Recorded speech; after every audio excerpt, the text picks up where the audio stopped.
I'm Reyes. And I'm Sky. And welcome back to our third episode of Grace in My Sky. Yun. So, kamusta naman, Grace? Oh, I'm so good. Kamusta ka, Sky? You're getting prettier by the day. Eto, sobrang init kasi summer is coming. It's actually here now. Yes. So, that is why I'm so excited for the summer months.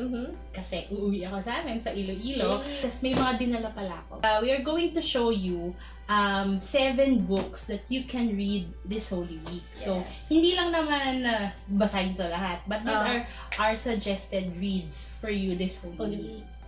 Diba? Para you can do something while you're staying at your house and wala kang ginagawa, you can abstain from social media and other things except watching this video. But we're going to show you 7 books na pwede niyong basahin. For the Holy Week. Yes. So, okay, first we have this the Saint John Paul the Great by Jason Evert. So, what's this about? Okay. This is one of my favorite books about Saint John Paul II. It's written by Jason Evert, and he is one of the theology of the body speakers, especially for the young students. He talks about purity and chastity, but his favorite saint, one of his favorite saints, is Saint John Paul II. And nag-research siya about his life, on how inspiring he is talaga. Alam mo ba, sobra akong na-touch sa libro na to. Yung title talaga ng book na to is Saint John Paul the Great, His 5 Loves. And he explained ano yung mga 5 loves ni Saint John Paul the Great. So, you're going to be inspired by this book. Actually, umiyak ako sa libro na to kasi I didn't know na ganun talaga siya kagaling and ka-inspiring. And just to side note, meron, I got the chance to visit his home in Wadowice in Poland. Wow. Last Just for the World Youth Day, di ba? 2016. Hindi pala 2006. 2016, during the World Youth Day. It was an amazing experience and also an amazing place to see. Nakita mo yung mga gamit niya before, nung bata pa siya. Wow. And sobrang nakaka-inspire si St. John Paul II. So, his love for the Lord and his life being a priest and a pope is inspiring. So, magandang read ito. You can buy this at National Bookstore. Yes. And we will also link below kung saan yung makakuha yung mga books, mabili yung book na to. Or pwede mong mahiram, diba? Yes, exactly. So, just let us know if you want to borrow this book. Second, we have here the Consoling Heart of Jesus. It's a Do-It-Yourself Retreat by Father Michael Gaitley. Yan. Sobra naman akong natuwa when I saw this book. It's also one of the first books that he wrote, that Father Michael Gaitley wrote about having your own retreat. Kasi di ba, our busy lives natin, wala tayong time to book a retreat or go to a place talaga. And this Holy Week, as you can see, this book is about the heart of Jesus talaga, on how we can be part of His heart. Kasi part naman tayo, but tayong mga tao, how can we know more about how God is consoling us every day? So, ang nakakatawa na to, kahit akalain mo, medyo makapal siya, pero this book is designed to be read for 1 weekend. 1 weekend. So, lahat, as in guided siya. So, you can read it.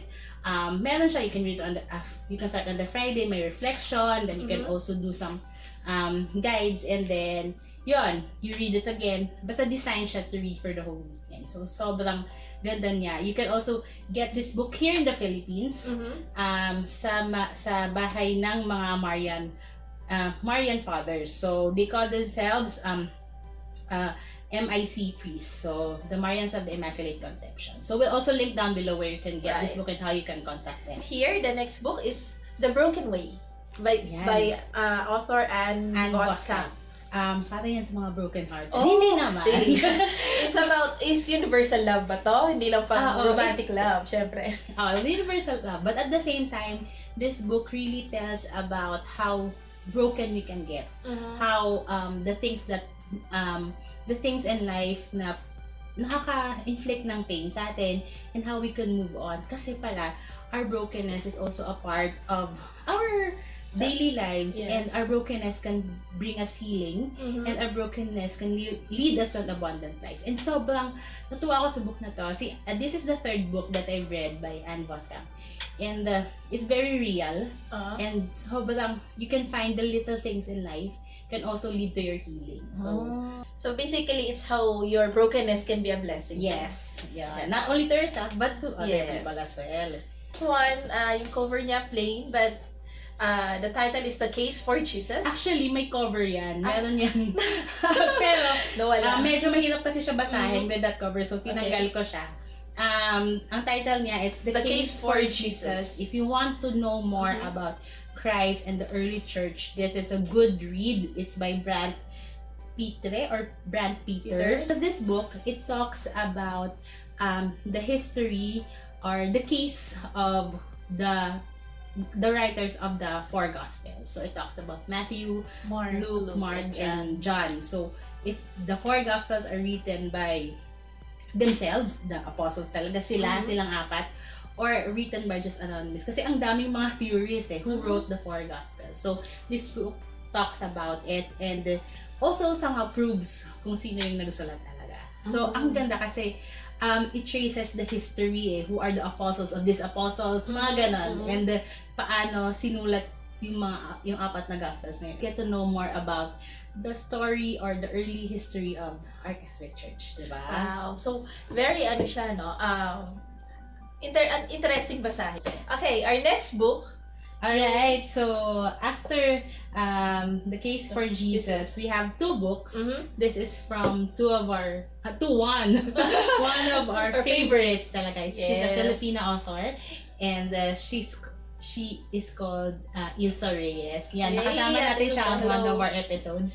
And she talks more about healing. So these two of the books that I really love about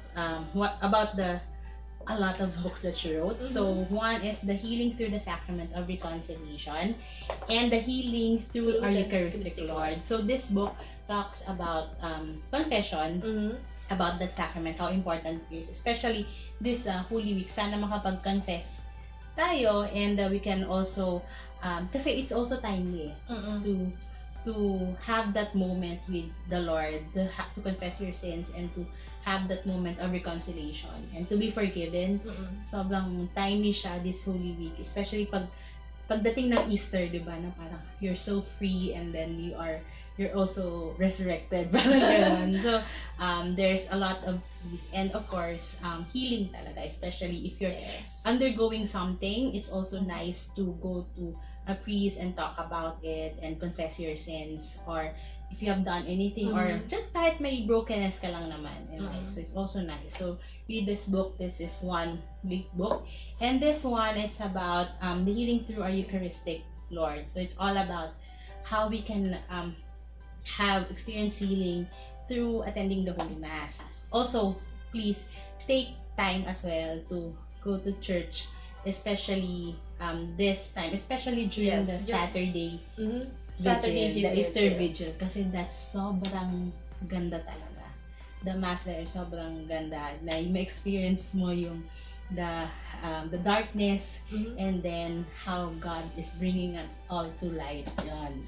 So it's an amazing book. And the last book is the seventh book that we recommend for you to read this Holy Week, and to start pala this Holy Week, is the 33 Days to Morning Glory. The same is also the same author, si Father Michael Gaitley, and it's also a do-it-yourself retreat for 33 days. It's all about preparation for Marian consecration, where you consecrate yourself to Jesus through Mary. It's a very easy read. You can read it every day. It's also a guided retreat na every day may babasahin ka, and you get to learn about 4 saints here. So you get to learn about Saint Louis de Montfort, Saint Maximilian Kolbe, Saint Mother Teresa, and Saint John Paul II, and how they have offered their lives to the Lord. And napakaganda, because you get to learn more about how our loving Mother Mary is taking good care of us as well, and how Yes. she is also leading us to Jesus Christ. So this is one good read for everyone. Kasi I've really been touched by this book. So, this is the naiba, longer type naiba yung of buhay ko dito. So, Yeah. you get to read this for 33 days. You can read this for one the weekend. weekend. Yes. So, you can read it any season of the year. Yes. And yan. Yan. So, that's our Yes. 7 books. Recommended 7 books for this Lenten season, especially for this Holy Week. So, if you don't have anything to do, as especially pag nasa bahay ka lang, or if you're also with your family, try to bring a book with you and read. And if you have also more recommendations, you can comment it down below, and then we'll also read kung ano yung mga recommendation book nyo. And we will link where you can get all these books in the description box. So thank you so much, and have a blessed Holy Week. Bye-bye! Bye!